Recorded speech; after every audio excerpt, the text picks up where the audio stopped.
Hooyah! This is Rob from the Back Pain Secret podcast, and today we are going to talk about how you can accept your back pain reality. How you can accept your back pain reality. But before we get into all that, I'm going to play the intro song. I'll be right back. So, here's the important question. How can back pain sufferers like us, who don't want to use prescription drugs or go through surgery, heal our back pain?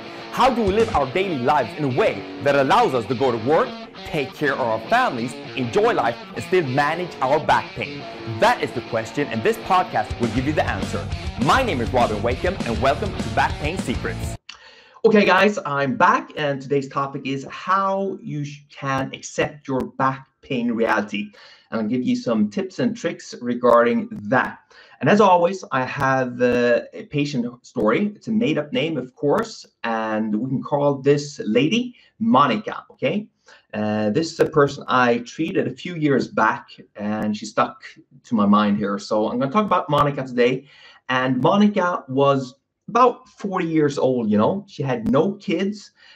She was working in an office, and she had had back pain off and on for the past year and a half, okay? And this is when she actually visited me, and she had sciatica down her left leg, you know, she was telling me. And this usually increased while she didn't really do any exercise. She was one of these people that did exercise off and on, you know. Sometimes she did it, and sometimes she didn't. Usually she did like very extensively for 4 or 5 weeks, and then she didn't do anything for 6 months, okay? I have a lot of patients like that, and I've been there myself, so I'm not pointing any fingers. And she was telling me also, this was after a couple of visits, she was telling me like she had a few things in her life that she really enjoyed, but she had other stuff in her life that she didn't really like at all. And externally, when you met Monica, you know, it was she didn't want any attention whatsoever, you know. She was very shy, and you could see that she didn't really want to take on any challenges because she always wanted to feel safe, okay? Always feel safe, and not like go out of her comfort zone. So that was really getting to her, and it showed when you met her, you know. And more internally, she was showing me that she didn't really want to accept the reality that she was going through right now, you know. And she more or less, I got a feeling when I talked to Monica that it was more or less like she had detached herself from her own life, in a sense, you know. She was in her life, but she was detached. She just like shut down, more or less, you know. And again, we go back to the comfort zone, you know. She didn't really want to go out of her comfort zone at all. She just wanted to experience things in her life that made her feel happy, safe, and didn't really want any challenges whatsoever, you know. The fun thing, or the thing that contradicts that, is that whenever you feel completely safe and you don't have any challenges and you don't have any obstacles in your life, then you get bored, okay? You're not feeling good. But for different reasons that we're going to talk about later on, Monica was in this state right now when she didn't really want to do anything that could upset her or make her feel bad, okay? Then she hit kind of a wall. Monica's dad had passed away when she was very young, like 8 or 9 years old, so she never got to know him well, okay? And her mom had raised her all by herself, and at one visit, Monica told me that her dad actually passed away, or her mom passed away, and she was very emotional about it, you know, which is understandable, you know. And she also felt it very hard dealing with everything around her now when the mom passed away. First off, the emotional blow just to handle that, but also she had other stuff like dealing with the just a funeral, contacting all the relatives, you know, also keeping up at work with this. She had to clean out the mom's house and coordinate all of that stuff, you know. And all of those things definitely took her out of her comfort zone, and she wasn't really doing any exercises or anything like that, you know. She was just doing whatever she needed to go through the day, but she was very it was painful in her heart and in her body, but especially her back, and her sciatica pain was just horrible, more or less all the time now. And she came to me and she was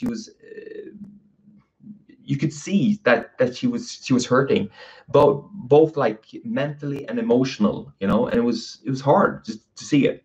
So she told me her story, okay, and we had this over a few periods of time. You could see it when you met her, you know. I know that you guys that are listening to this, you know this type of person. He or she comes in, they're like slouched over, they're not looking you in the eye. They might have a handshake that's very, very, very not hard at all, you know. And it's more or less like they're just trying to get through the day without anyone talking to them, you know. And it's a horrible way to go through life. So we had a long chat, and this is more a summation of all the chats we had. I came up with a plan to Monica, okay? And hopefully a few of you guys, if you can use this, I would definitely recommend you to think about it. And please comment if you have any things to add to it as well. First off, I told Monica, you can't really accept your reality straight off, okay? It's very, very easy to see when you look from an outside, you know, to someone how their reality is, and it's very easy to say that it's horrible. You know, I have a horrible life. My work sucks. I have a horrible apartment. I have no friends. You know, I have no like people to hang out with and stuff. You know, and yeah, it could be the case. You know, but I told her, you know, I was tell me something about your life, you know, what's going on in your life. Maybe it's not as horrible as you actually are telling me, you know. So we talked about that for a bit, you know, and she was telling me that she actually had 2 or 3 really good friends that she could talk to, you know. Her work, it was not her dream work, but she had friends there, and she felt like half of the stuff she was doing at work was quite fulfilling, you know. That workplaces actually sent her to a few courses and stuff that she could take, you know, and there was opportunity for her to advance in there as well. Her apartment was okay. It was in a nice neighborhood, and it was not paid off, but she could definitely make the bills every month, the payments. She had a car. She went for a few trips each year, you know. She had her health. She lived in a country that was free. She could say whatever she wanted and stuff, you know. So there were all kinds of stuff that was really good in her life as well, okay. And it's really important when you're going through hard stuff in your life, and stuff is getting you down, you know, that first off, yeah, don't just accept your reality straight off like it's bad, okay? Because it's easy to get very negative and see everything from a dark side, but there's all kinds of positive stuff in there as well. Sometimes you need someone to help you to make sure that you don't just choose what's bad in your life, okay? And the other tip I told you, you know, it's if you're Monica, I can see that you're not perceiving your reality as positive right now, okay? But it's up to you, Monica, to make sure that you turn that around, you know, so you actually perceive your reality, so it gives you energy, so you stay positive, so you can feel joy each day, okay? And paying attention to the stuff that's really important for you, okay? So that's like the first step I was telling her. And I know, guys, this isn't easy, okay? I've struggled with this shit myself, so I'm not pointing any fingers. I'm doing this. I treat on average like a few thousand back pain patients a year, and most of them come in with back pain, of course, and I treat them. I give them the exercises, all the ergonomic stuff, and all of the stuff that they get everywhere else, you know. But a lot of them have other stuff that's going on in their life, and that's really the big problem. And my thing is to get results. I want to give my patients results to reduce their back pain. So whatever I need to do that, you know, if it's emotional stuff, if it's exercise stuff, I go for that, okay? And for a lot of my patients, like I would say like 60-70% of them, there's a lot of emotional shit going on inside their lives that you need to deal with as well in order for you to reduce or heal your back pain, okay? So the other thing I told Monica, you know, if you also, number two is you need to shape your reality to make sure that you experience what you want in life, okay? And so, for example, you want peace and quietness, Monica. I can see that, you know. Well, then you need to like set your life up so you get peace and quietness, okay? You need to might choose the right books to read, okay? You might need to start to meditate, okay? And also how you respond to chaos in your life, you know, to understand, Monica, that most shit that goes on during the day doesn't really matter, okay? And first thing, you don't need to try to put fires out the first thing you do, you know. Most of the stuff that's happened around you during the day, during the week, during the month, you know, it happens. And most of the stuff, it will just take care of itself, okay? So if you like more enthusiasm in your life, Mike, okay, because that was something you were telling me that you lack enthusiasm and positiveness in your life, you know, you might need to take make some hard decisions in your life, you know, to spend your time, your precious time here on Mother Earth with people that are enthusiastic, and also like have a positive attitude. I'm not saying that you should like unfriend everyone that's not positive. That's not what I'm saying. But if you're down now a bit, you know, and you feel like you need some to get lifted up, you need to create an environment where you can actually feel lifted up, okay, and not just people that are dragging you down all the time, okay. And for the back pain, I told Monica, you know, Monica, I know that you've been struggling with your back pain, but you're not really doing what you need to do, okay? I told her, you know, you need to go for your daily walk, 30 to 40 minutes, okay? You need to get a standing desk, okay? You need to do those things, you know? You might need a new pair of shoes. You can't be walking around in high heels, okay? You know all of this, but you're not doing it, okay? And so she told me, you know, well, my mom died, you know, so shouldn't I feel bad regarding that? Of course, I told you. Of course, Monica, you should feel bad, and you should. It's hard to lose someone that you love, okay?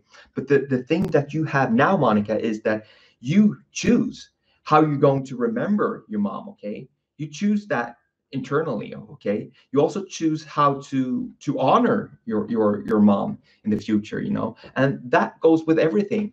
Stuff happens in your life, good stuff and bad stuff, okay?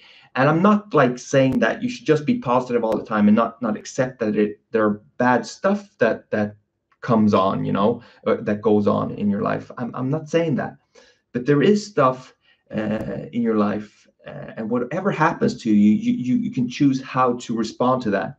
And I see someone here on Instagram right now is saying